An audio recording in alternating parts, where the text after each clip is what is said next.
Hey Print Hustlers, welcome back to another episode of Printavo's Print Hustlers podcast. Really excited. I'm Bruce from Printavo. We've got Stephen Ferrick from Campus Inc. And we've got a very special guest here today, Eric Solomon out of Hey, Night how's it going? Owl. Hey Eric, how are you? I'm good. How are you guys doing today? Good. You are our first guest in our new live space that we made about 15 minutes ago. Do you want to just tell the audience what you just witnessed? Well, this is my first time recording for a podcast, so it looks like you guys are seasoned professionals to me. That's what I saw. Everything was humming as soon as I came in to this video chat. So, yeah, good job, everybody. Thanks, we worked really hard to try and make this work. If you know how to set up a podcast or a live space, please email info@printavo.com, ccbruce@printavo.com. For all music, X-Music, screen printers, we need some help. So I heard that you guys were giving away Teslas, so I feel like that's probably like a pretty good trade. Someone can help you set up the studio better for a Tesla. yeah, Yeah, I don't know why Justin had to repost that, but he wanted to try it out. He was interested in seeing what the car was like because he's looking at one too. Something about automating his pickups or deliveries to his customers. Yeah, thanks for joining us, Eric. You were actually just telling us about what you guys are doing to help just get ready for the week, was it? Yeah, I mean, we pretty much, I don't know, for any major holiday we'll have off, but otherwise it's the type of thing where it's like, it's business as usual. So our staff is here. It's, going to be a slower customer service day. There's not really going to be a ton of orders coming in or a lot of phone calls or pickups today. So a lot of days like these slower holidays are spent sort of cleaning up the shop or, we call it recalibrating, or another way to put it is just like cleaning stuff up, essentially. That's the best way to describe it. We have a light production day, only one of two presses is running, and we're just sort of getting things prepped for a busy week that we're going to have, as well as in other departments, like in our fulfillment department, we're getting it reorganized and cleaned up for some really large projects that we have launching next week. gotcha. So Eric, for people that don't know you, give us your background. Tell us a little bit about Night Owl, your shop, things you would normally tell people in a trade show when they try to size you up. Sure. So my wife and I run a company called Night Owls in Houston, and we are just a little bit over 10 years old. We primarily focus on music merchandise, entertainment merchandise, and brick and mortar businesses. We like to call ourselves a merchandise logistics company. We're often trying to help our customers figure out how to get things either made or get them to where they need to go in a specific time frame. And as our business matures and grows, we started realizing that there's so much more than just, printed ink on t-shirts. So we're really focusing, especially lately, on a lot more of the other aspects that go into the project as a whole, as opposed to just printing. So that's where we've been transitioning and refocusing what we do lately. But in terms of screen printing, we are a 100% water-based print shop. We've been that way for about 2 years. I don't really think that we're anything special. We just really are adamant on not giving up, especially when there's a product or a project that we want to figure out how to do. We really spend a lot of time figuring out how to make it work. Cool. So like the merchandise logistics side, you said some interesting things there. What all goes into that? Could you give us an example of like, a client that comes to you? Give us the full suite of, what you might do for them. One of the things that I think has been really successful in our shop, especially during these insane COVID times where it's really been uncertain for a lot of shops as to what's going on, is the fulfillment aspect of our business. We've been doing it for about 5 years, and really in the past 3 years, we've got really, really into it, and it's become a major force in our business. So when we say merchandise logistics, we're talking about making sure that we not only have products that we can send out to our customers, but products that we can send out to our customers' customers, and really focusing on kind of the end goal in terms of making sure that the products that we're making and the services that we're offering are making our customers want to come back. It's been said by a lot of people, but really for us, a big goal is making sure that we're making our customers' favorite t-shirt and providing them with that experience. Wow. It's interesting. I remember going to see you guys because I had to go to TSE Apparel for a meeting there years ago. Maybe, what was that, like 3, 4 years? It's probably 4 years ago. So we've been in this building about 3 years. Yeah, it was a while ago. And you were in a barn. Kind of. So Houston is really unique in the fact that for the majority of the city, there's no zoning laws. So you can sort of build whatever you want, wherever you want. And we had stumbled across this property that I guess like he was a carpenter or a furniture builder. He had built this house, and then behind it, he had built a 4,500 square foot warehouse, and then another 4,500 square foot warehouse behind him. So we found this, and our previous, we found this building, and the person we were renting it from, he had bought it at an auction at a short sale, because it had gone through like a myriad of crazy people running nefarious businesses there. And we found it, and, being young, like punk rock kids, like it was perfect for us. We lived in the house, we worked in the warehouse, and, by the time we moved in there in 2010, when we moved in, it was my wife and I, and we had a partner in the business who's since left. And so it was us 3 for the first year.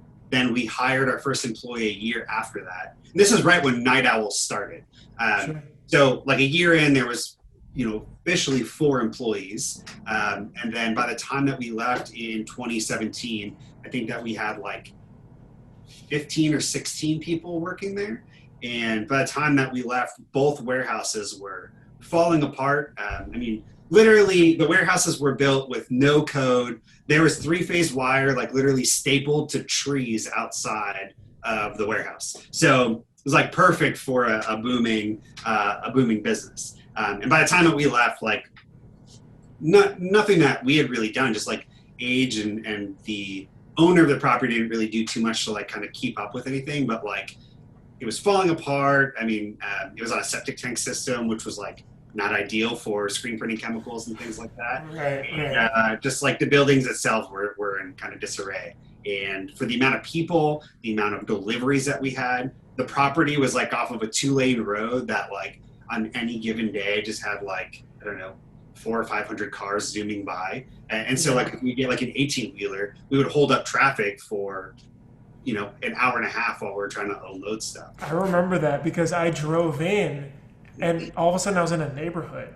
Yeah. And I was like, I probably have the address wrong. And then it was like a house, and then the back was the like warehouse area.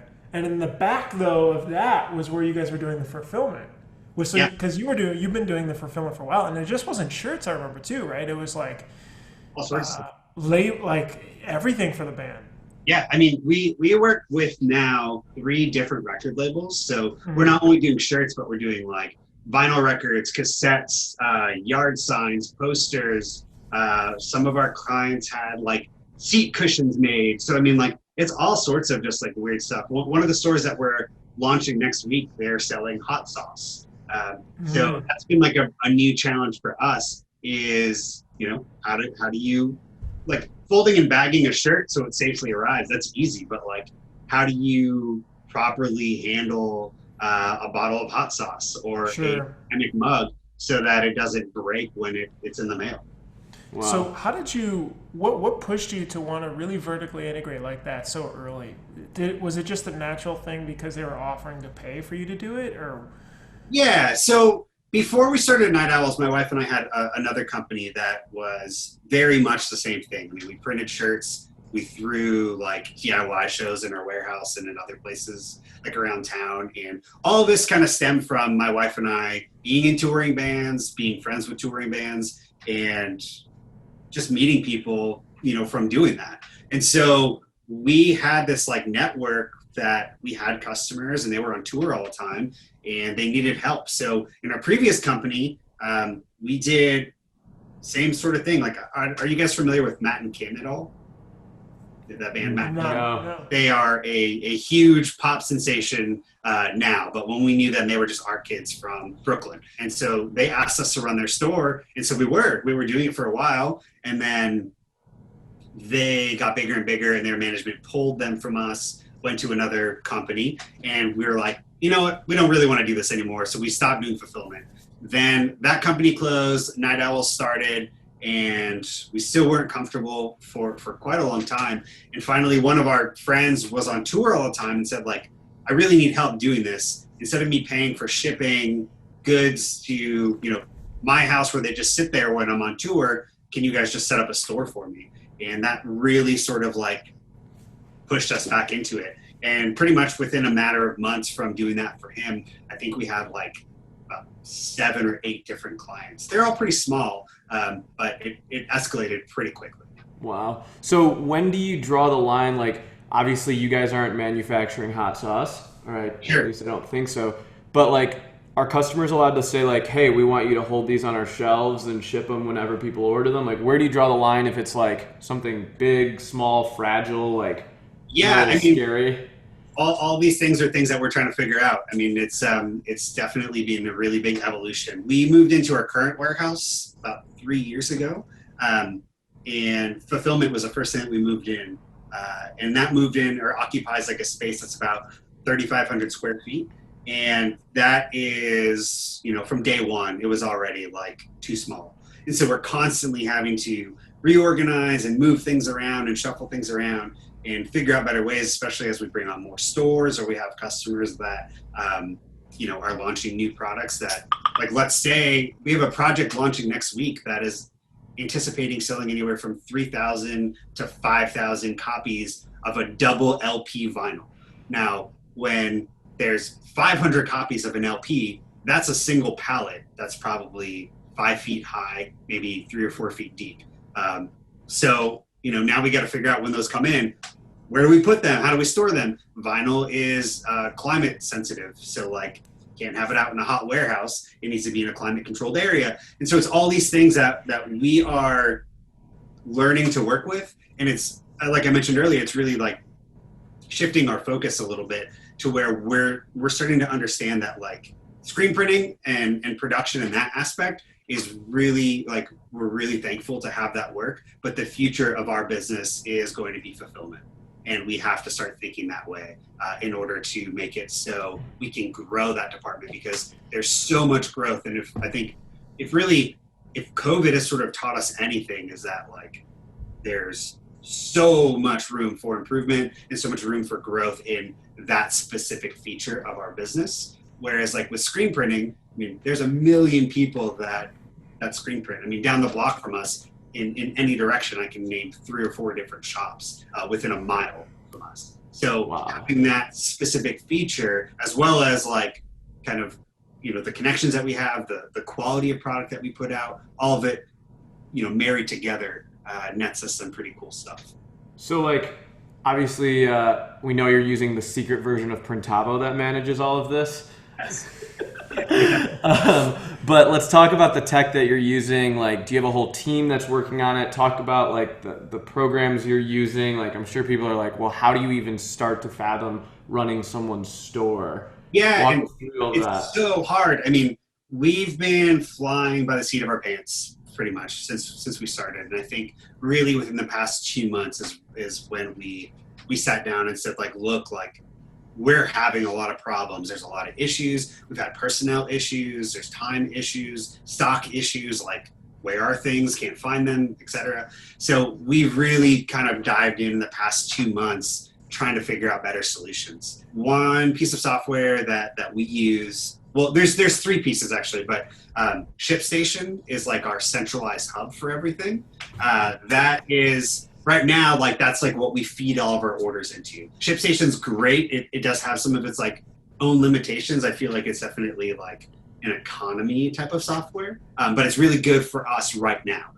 So that's the centralized piece. And then whenever we set up stores, we really like setting up stores in Shopify. Although there's like, you guys know, there's a million different e-commerce platforms out there. I just like Shopify because it's like so customizable, and there's so many like different add-ons you can put in for different stores that have different requirements. And the third piece of software, which we just got maybe 3 weeks ago, is a software called Bartender, and it helps you create databases, and then from those databases you can create barcodes and SKUs. And it's like, so say, like I'm working on a project right now for a store that has 3,000 unique SKUs.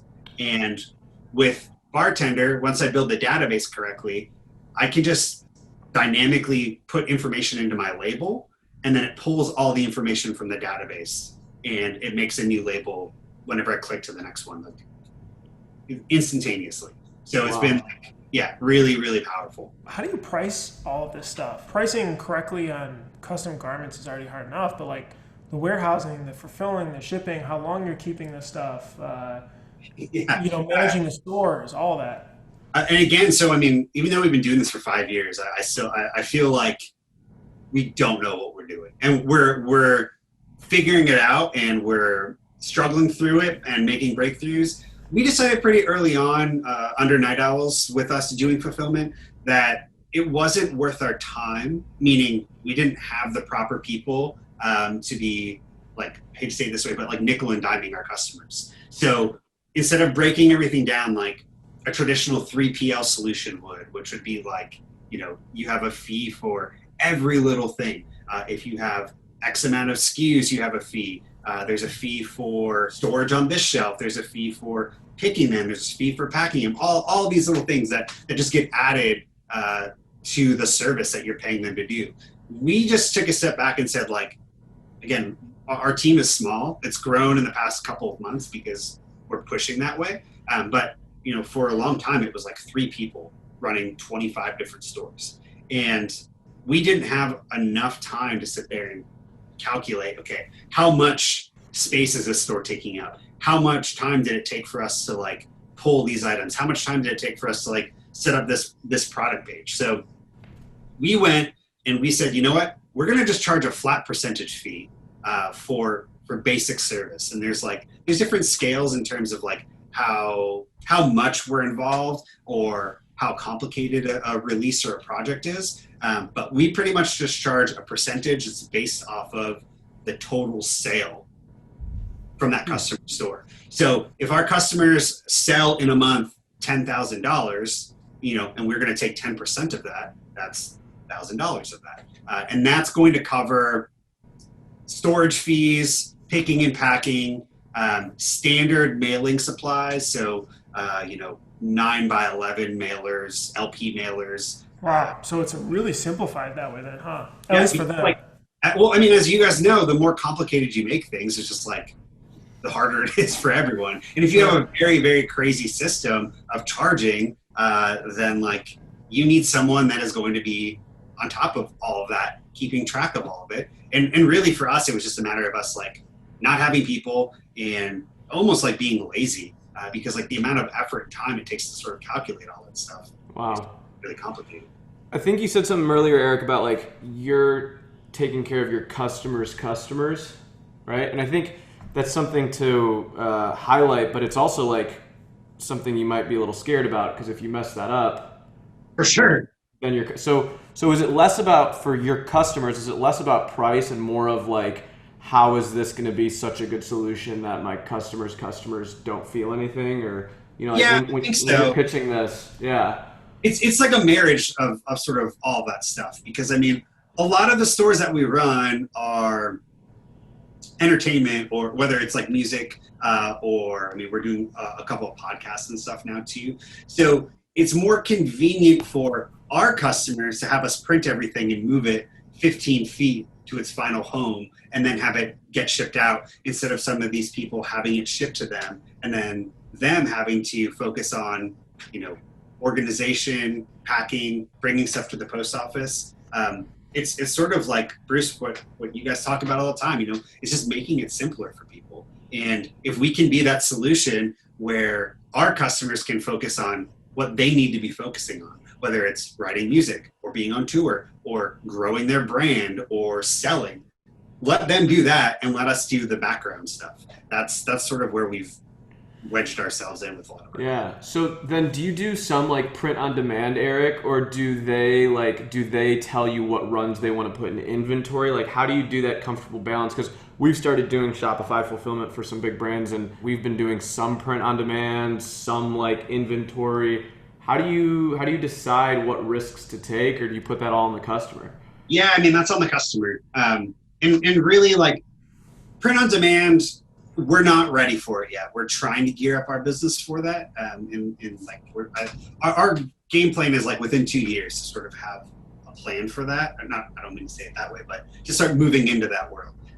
But when it comes to print on demand, we will talk with our customers and more or less they'll just do pre-orders and figure out what they want. And then we usually recommend that they buffer, by 5% or 10%, just because like there are variables that even we can't control. Like if there's a hole in a shirt and, Bella Canvas is out of stock in a 3XL black shirt, That's it's like not a problem right now. Right. And so, and that's the other thing about all the fulfillment stuff that we're doing too, is that like the growth of COVID has been really exciting, but there's so many more complications with it as well, whether it be on the production side or the shipping side.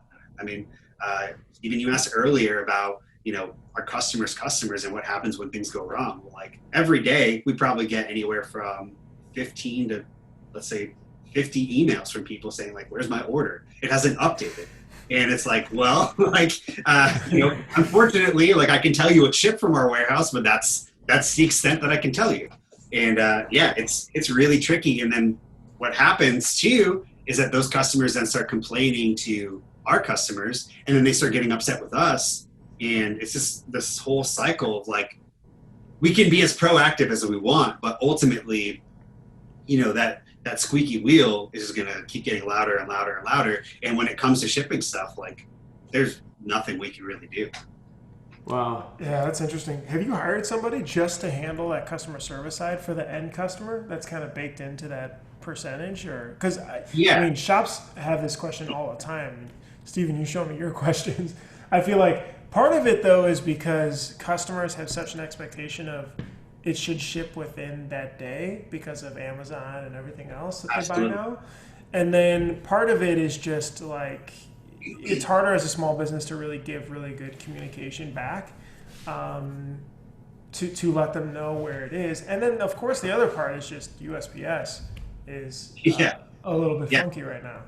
And I mean, I'll tell you too, like with our business, we've had two people sort of at the helm of fulfillment. And that first person left in about 2017. He left the company and got a state. And then the person that was handling it afterwards, he left the company at the end of June.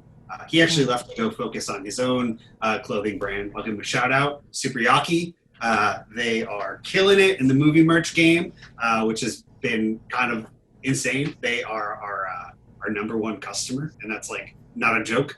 So that's been cool. But he left, and we struggled based off of exactly what you said, Bruce. Like Andrew, who was running it, was handling everything. He was handling the team that was picking and packing. He was handling the sorting of orders, the ingestion of orders, customer service, customer service. Like he was doing it all. And we realized towards the end of his run that was like not sustainable for us to grow, and that we really needed it to be two separate defined roles. So we had a fulfillment operations manager role made and a fulfillment customer service role made. So the customer service role and the operations manager, they work hand in hand, but handling two different sides of the operation. And even that proved to be tricky because like when Andrew left, he was handling all that stuff mentioned before. We had all these plans in place, but he left in the middle of COVID, and the person that was supposed to be like taking over had a COVID scare and had to leave, and all of a sudden like all of our plans were thrown up in the air. And on top of that, like we had big projects launching. USPS had like everything was just sort of like, we don't know what's happening. And really we were stuck in that position that you guys talk about constantly, where all of a sudden our golden goose of a department is falling apart because no one actually knows what's happening, because the one person who knew what was going on doesn't work for the company anymore. So all that tribal knowledge that was in his head wasn't passed. And so we had to pivot very, very quickly, because we have a lot of people relying on us, and fulfillment is a huge part of our business now. So much so that like it affects production, because fulfillment is constantly throwing new orders to production. And so we had to really pivot and figure out. What did you do? We buckled down, and basically I allocated myself with that department. I haven't really set foot or really paid attention to our production in probably 2 or 3 months. My wife sort of took over that, and we had to more or less rebuild our company in 2 months to make sure that this one area did not fail. Yeah. So, yeah, it's pretty crazy. That's so your time, as an owner of the business, it's you're evolving to different energy levels of being able to give the bandwidth that you need to give. How do you wake up every morning and say I have to do this? Everyone wants to talk to you every day and all that stuff, but as your business grew and you've moved into the spot, how do you then mentally process it all, ignore things, trust people? That's something I struggle with daily. We were just talking about that this morning. Yeah, because that's the only way you grow, but how do you do that? Yeah, I when we started facing all these issues and we started seeing that there was all these problems, it was just very much it kind of boiled down to life or death.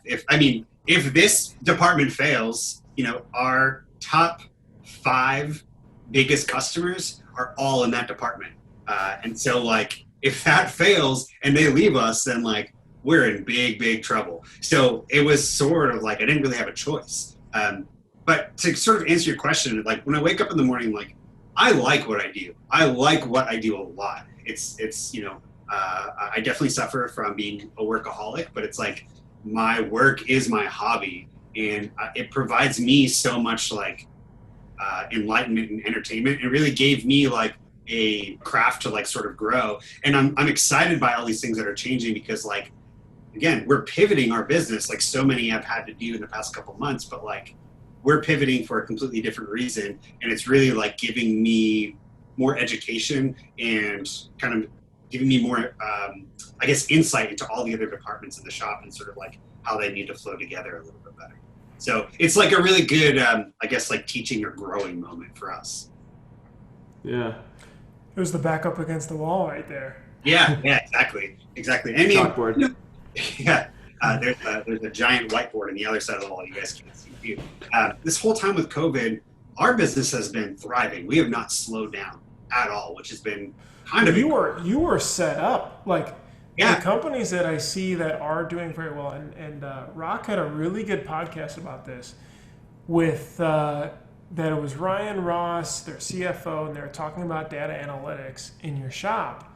And then they were also talking about where a shop's growing. And the more higher margin items are vertically integrated, which is you are set up for it just from doing what you're passionate about and your background in music and all of that, which is incredible. Was the growth just crazy then through April, May, June, or what? April, March and April were a little slow, just because no one really knew what was going to happen. And April in Houston, there was a shelter in place. So technically, we were closed, although since my wife and I own the business and we own our building, we were still coming in and knocking stuff out. So things weren't going crazy, but we were still doing really complicated orders, which is becoming more and more what we're known for, which is pretty cool. On production, we were doing that. And fulfillment, we sort of didn't really have a plan, because we didn't know what we could or couldn't legally do in terms of having employees come in. And our customers were all pretty understanding. There's nothing they could really do. You know what I mean? It's not like we were just saying, hey, we're not going to ship out your packages. It was we can't. And so we pretty much took April really slow and sort of reassessed. And at the end of April, we started having a couple people come back and sort of like just help us kind of figure out the plan moving forward. And once we did that, and once we were able to start getting fulfillment packages out the door, things just sort of exploded. All of our fulfillment clients were just like through the roof with sales. A lot of our customers that are like brands that we work with, we're seeing holiday level sales in the middle of the year. And although they've started to dive a little bit, they've still been really, really steady, which has been kind of incredible. Interesting. Would you say that fulfillment is half of the business now of screen printing, or more or less, or what? Screen printing is still the king of the castle, if you will, but so much of it feeds into production that, like I said earlier, it's where our business is sort of getting primed to move forward, and that very much includes print on demand and hybrid solutions and things like that.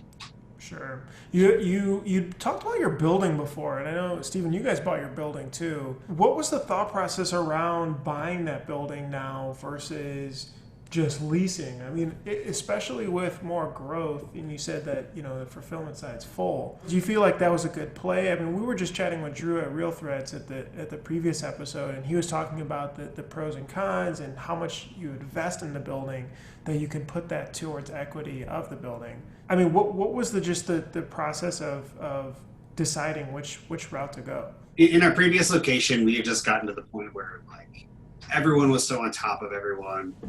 Boxes were everywhere. Stuff was everywhere. We couldn't really manage incoming or outgoing orders. Like if I had a band on tour and let's say I had like 25 boxes going out to them for the start of the tour, like our whole loading and unloading bay was completely full. So like we needed to get out of there. And then when it came to like looking at, renting versus buying, I think it was more just for selfish reasons. Like we just wanted to like own our building so we could do whatever we wanted to do.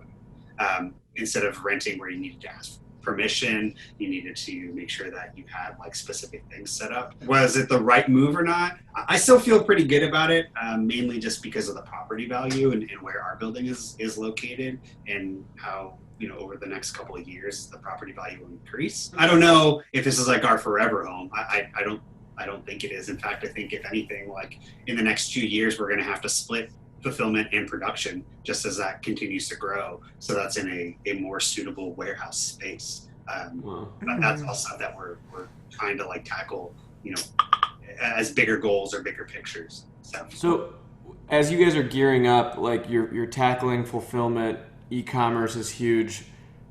Are you like, when bands actually start touring again, are you guys going to have like another facet of the business that handles like the in-person stuff? Or, is that something you guys were doing before, or getting stuff out to tours?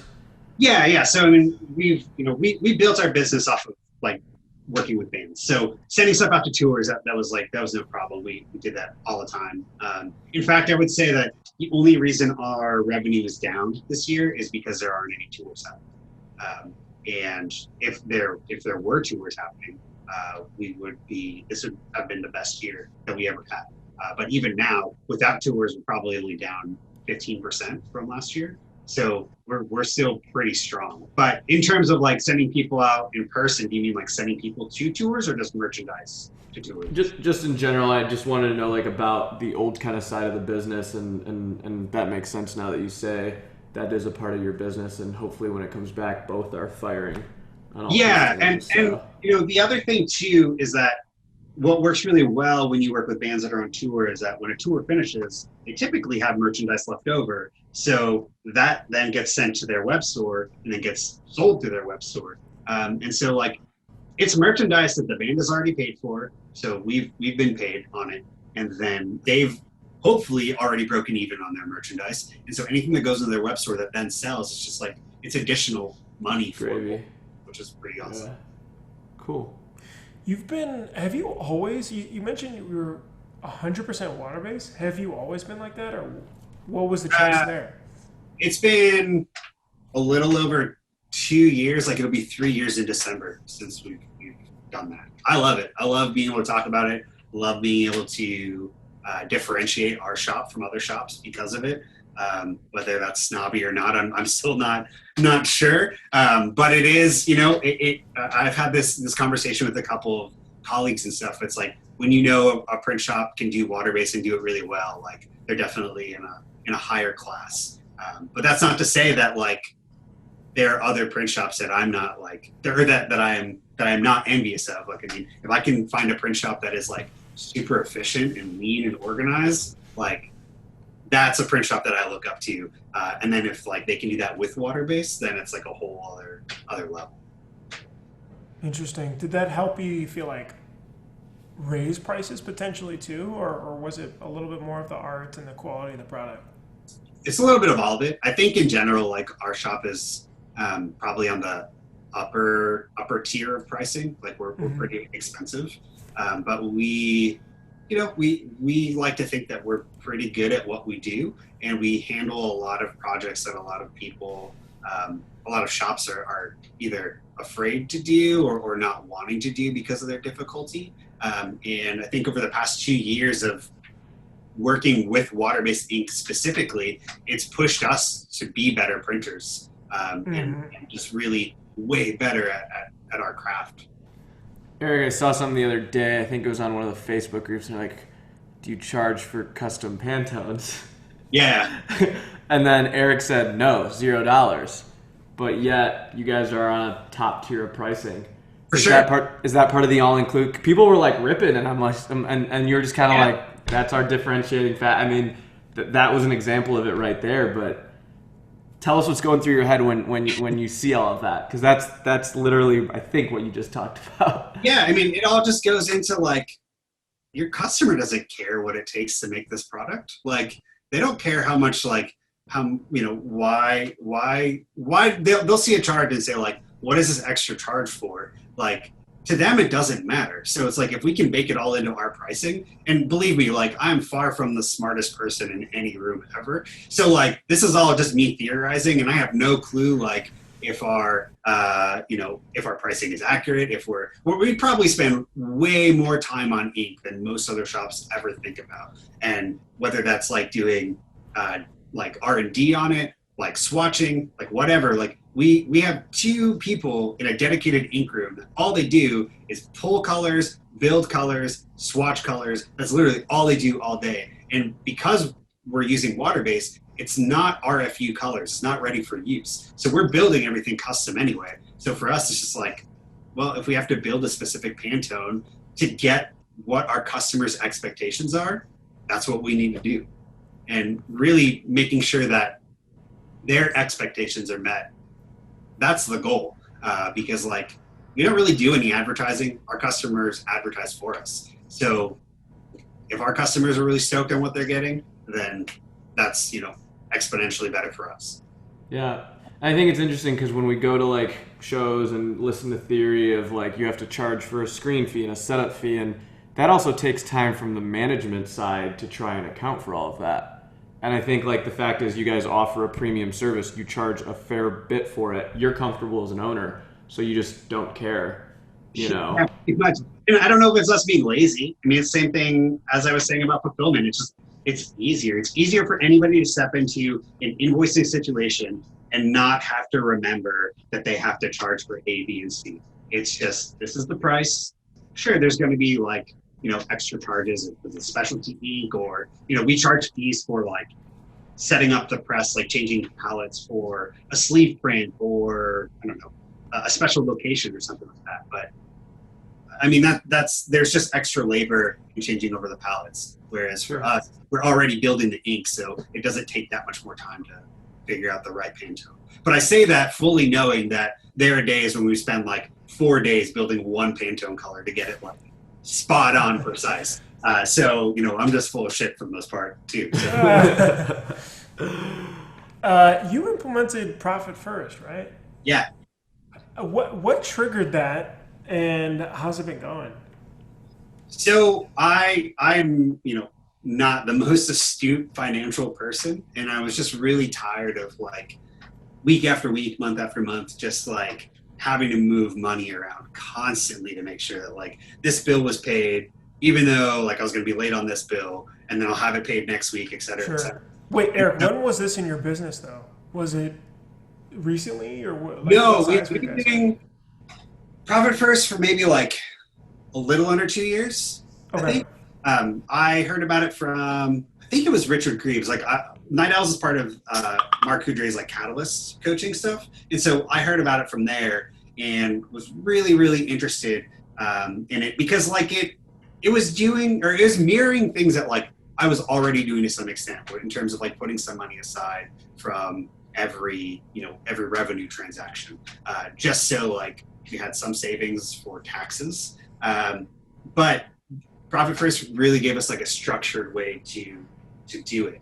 And right away when I learned about it, I bought the book, I read it, and immediately knew like I'm not smart enough to like do this. I'm going to hire a Profit First accountant.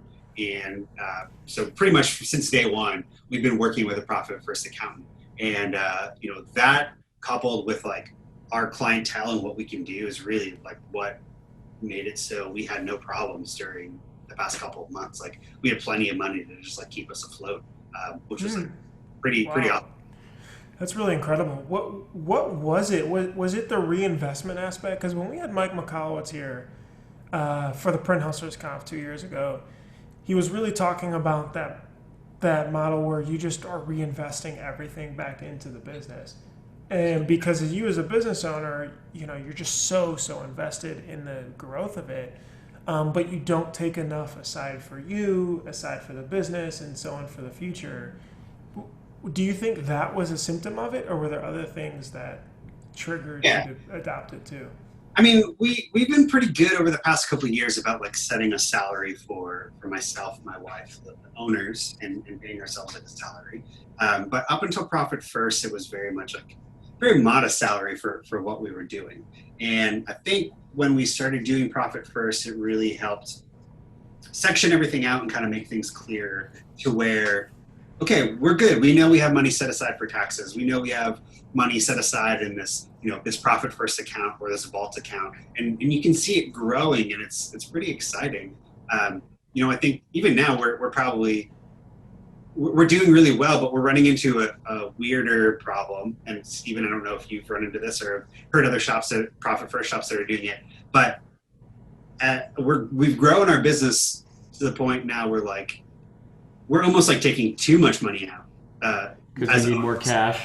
You need more cash in the cash register. Yeah. And honestly, I really like what we do, and so for me, I don't need to have 5 Teslas in the parking lot. I don't need to be going on like yacht vacations across the world. So like I like coming into work, and I don't have a extremely like lavish lifestyle. I like getting iced coffees in the morning, and I like going to different places to see friends every once in a while. But otherwise, like I live a pretty low key life, and so we've been running into problems where like our owner's pay has been like so significant that we don't necessarily have enough to make sure that all of our bills are paid, or that the like equipment growth that I want in the company is like taken care of. So like for a while, I was like foolishly like taking out of owner's pay and then just like paying the mortgage on the building. So because I had like too much money, and I was like, well, I'm gonna just reinvest it back in the business so the building is paid down faster. So we just own that like free and clear. So I don't know if Steven, you've run into. I wish I had that problem. No, we started Profit First probably December or so, and we use the same one that Justin from Barrelmaker and Jared uses, and Bruce, you've talked to them a little bit. And so for us, one of the goals was buying out one of my partners, which we successfully did recently. But my other business partner was like, hey, why don't we just like build up our cash so we can do fun things and then take that out. So we're starting to get to the point where we're like, how much money do we want to keep in the business and how much money we want to keep for ourselves? Because you don't know when the next issue is going to come. So I wish there was almost a part of Profit First where it was like, let's set a goal to try and call it $1 million in the bank, just so you can just float that. But the other thing that I was talking to someone about, and they're like, this all comes down to cash flow, I think is what it really comes down to, is like managing your cash flow and knowing like the bigger clients you have, the more accounts receivable you're going to have, right? Like we took on a couple huge orders that was like $250,000 in AR. And like I had to tell my bank, hey, I'm going to get paid in August. But we were still making profit, so we weren't in debt or anything. So do you think, Eric, it's also like working with a bank to understand lines of credit and when to use it? Or do you think it should just be your own money? Like, I always feel bad calling on my line of credit because I'm like, am I going broke? So we hired someone to be like our like an operating officer for us, who's been sort of like giving me more guidance in that, because like I was sort of the same thing. Whereas like I don't want to pull down from my line of credit, or rather just like keep cash in the bank. And I was advised that we should not do that. So it's more like I think Profit First is a really good tool to help get strong foundations and like systems in place, but it's not the end all like be all system. I think you sort of need to modify. And what I'm seeing a lot too, and I get into a lot of arguments, maybe disagreements is better, with like our accountant, is that she is very much like a principle of Mike Michalowicz and all of his books and theories. So like she wants us to be like a clockwork type business, which is the book after Profit First. And all that's great, but like that doesn't really work into like my lifestyle. Like I said, I like coming to work. I like being in the office. I like seeing things get made. I like seeing things go out the door. So I don't need to be on vacation for 9 months out of the year, or out of the office for 9 months out of the year. And I think that if that's your goal and that's what you want to do, great. Like Profit First is a great stepping stone to get there. But for me, that's not my idea of how like I want to run my business and sort of like the goals that I have in my life. So taking a step back and realizing that Profit First is just a really good like tool to build a foundation, and then I can expand however I want from there has been really helpful. Yeah, so Eric, like you talk about Profit First, about Mark's Catalyst program. You guys are obviously like a pretty big print shop. When did you realize you needed help, or like what advice do you have for younger shops that might be fearful of paying into something that's probably pretty expensive to get that help you need? Because I think there's that barrier of like when it's like admitting you need help, the denial period, and whatever that is. Yeah, that's a pretty hard thing to do. I mean, for me, like I think I'm pretty good at recognizing what I do and don't know. And for the most part, there's a lot of things like I don't know. So it's really easy for me to try and like get help, but it's finding the right people to help. That's always a tricky thing. Like I know I'm not necessarily the most astute or like the best at like the finance side of things. And so it's not my strong point. And so I am a really big believer in delegating tasks that like I'm not good at to people that are good at them. And even the past couple of months, we've been trying to hire people. The main goal has been like hire people that are much smarter than I am in that specific subject.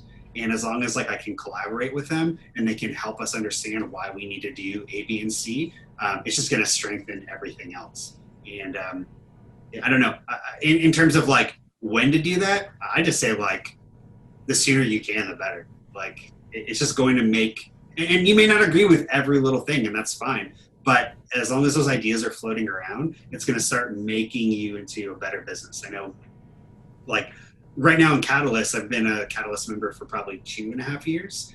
I probably don't use it as much as like I should, but it really helped us like figure out specific things in our business that I think have put us on a path to being hopefully successful for a while. I mean, putting in like do you guys have minimums in your shop, Stephen?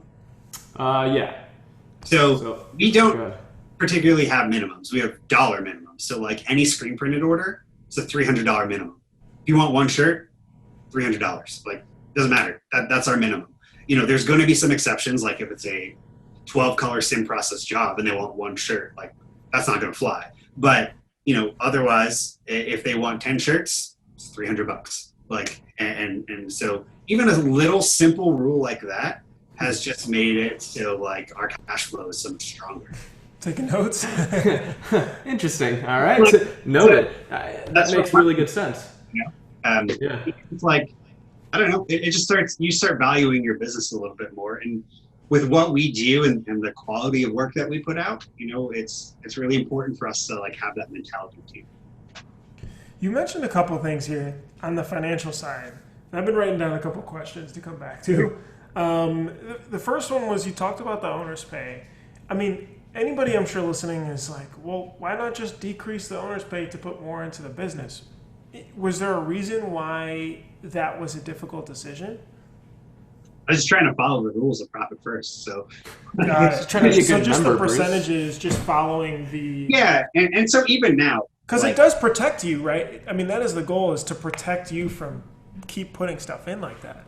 yeah. And you know, and I recognize it wasn't the best solution, but it was like at the end of the day, if I have a payment for our mortgage that I don't have any cash in our business operating expense to do that, where is that money going to come from? If just seeing like, you know, I don't have any cash to pay our mortgage, no, but I have tons of cash in my personal account, and as an owner of not only the business but also of like our holding corp for the building, like if I don't pay that note, it's coming out of my pocket anyway, so like I'm just gonna get it taken care of. But we've since gone and updated like our percentages with profit first, so now like there is an automatic deduction before any of the taps are done.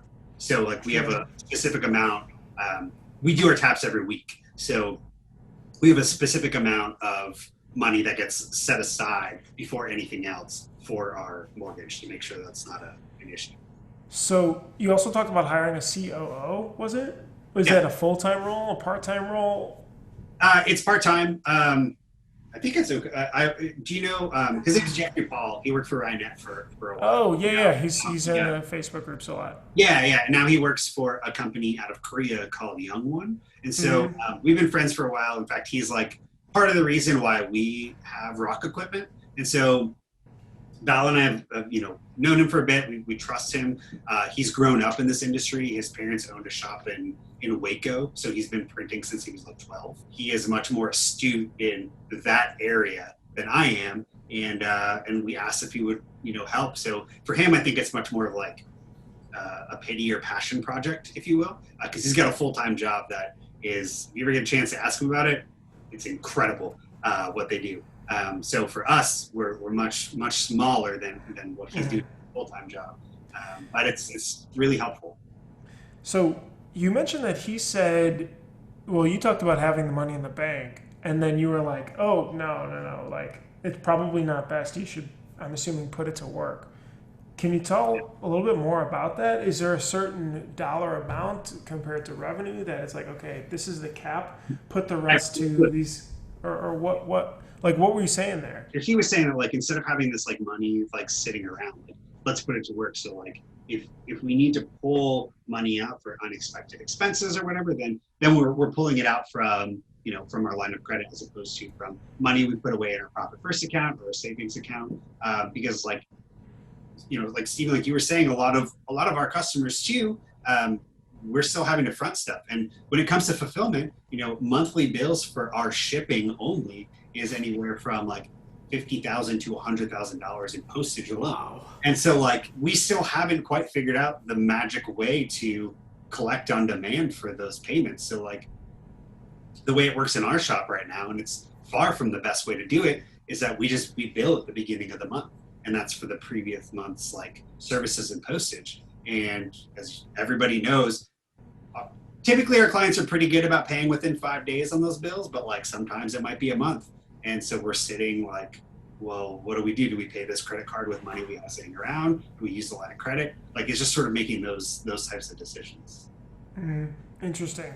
And then you also said that there's an end goal, or like, this isn't my goal, right? Where like, we don't need yachts. You don't need 5 Teslas, only 4.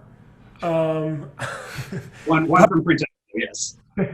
But have you thought about what those goals are? And maybe not, because it is kind of confusing, right? Like, yeah, you don't really necessarily know 20 years down. But some people say, yeah, I want to build this to sell it. Or some people say, I want to work myself out of a job so I can be here maybe a day or 2 a week.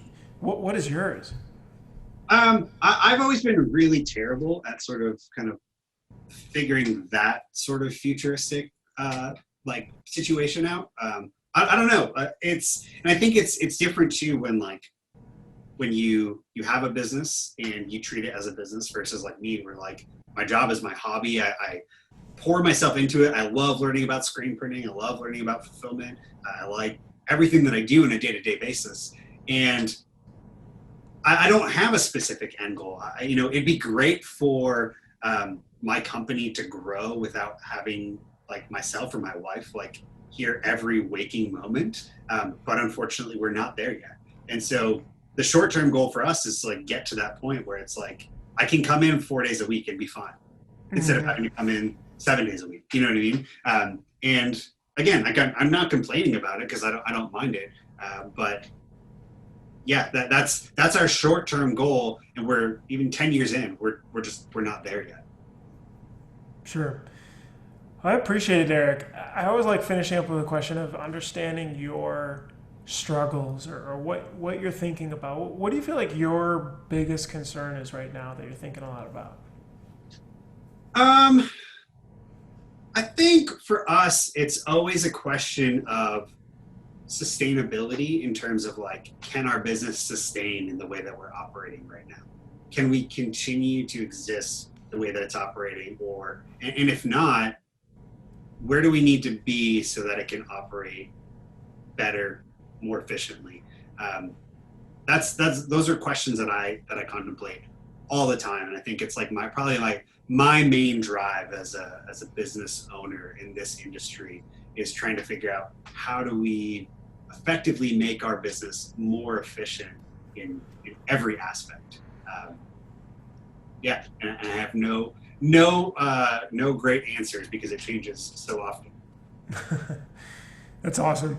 Eric, thanks so much for being able to join us. It's been awesome to be able to chat, catch up. I'm excited to be able to get back out there.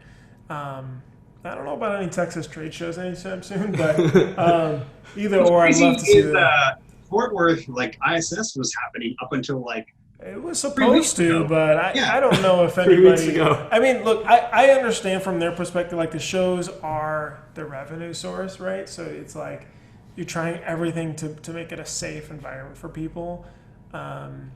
So I don't. We did our first virtual show at Sports Inc. So that wasn't actually bad. We were able to meet people. It was. We were able to have good conversations after. Obviously, if you're a buyer looking for stuff, it's a bit hard. But I think that you guys in Printavo in general have been doing a really good job of like trying to make sure that people are sort of like informed and staying like abreast of what's happening. And you sort of built this like perfect platform to sort of do it. It's like you have the software, which is great, but you had early on already started building some sort of a community. So like being able to expand on that and then offer like, whether it be the podcast or interviews like this or even doing like the Hustlers like con and stuff online. I think all that stuff is just really strengthening kind of where you guys stand in the marketplace. So it's good. Yeah, I appreciate that. I feel like we've got a ways to go. But It's a community effort. I mean, I think 100%. Printavo has customers like Night Owl and Barrel Maker and people that you guys have been there since, day one almost. And I think we're all growing together, which is pretty cool to see. And I hope down the road we can laugh about when we had to do a whole year of virtual fun, because it's turned into a thing where we want to see you every year in Fort Worth, and it's like, we can't do that right now. It'll come back. At least eventually. like with things like this, it's still giving other people insight into different shops that like they may or may not know about. Like, Yeah. The three of us are all pretty active in terms of the different groups and sites and stuff like that. So like we generally have a pretty good idea of like who's in the know, but or whether it be different shops or different people, where a lot of other people they're not maybe not as fortunate, or they're still too young to like sort of know or network with those people yet. So I think this gives like really good insight. I saw the Real Thread post from last week, and I was going to actually listen to that today. So I'm excited for stuff like that. And I think it gives like conversations like this also give more insight into topics that people, if I just met you, I'm not going to necessarily ask like, how are your finances? Like what kind of financing system are you using? So I think it's a more candid way to get to know shops that people look up to and like what they're doing or what they did to sort of like get to the next level, because there isn't a roadmap. And now it's more exciting because there are Facebook groups and there's, different consulting people to talk to and stuff like that. But I know when I started screen printing, there was the shirt board, and I would go on there and be like, I've got 3 screens. I don't know what mesh count means, and why isn't my white printing? And that was it. You know what I mean? Where now there's like how many freaking Facebook groups that just handle that same question. So yeah, it's crazy. Yeah, 100%. Yeah, I appreciate the transparency, Eric. It's been awesome. We'll definitely have to catch up as far as an update with how you got organized and on, especially on the fulfillment side and the growth in the future. Sounds good. Cool. Thank you guys. Have a nice day. You See too. ya. We'll talk to you soon. Bye. Bye.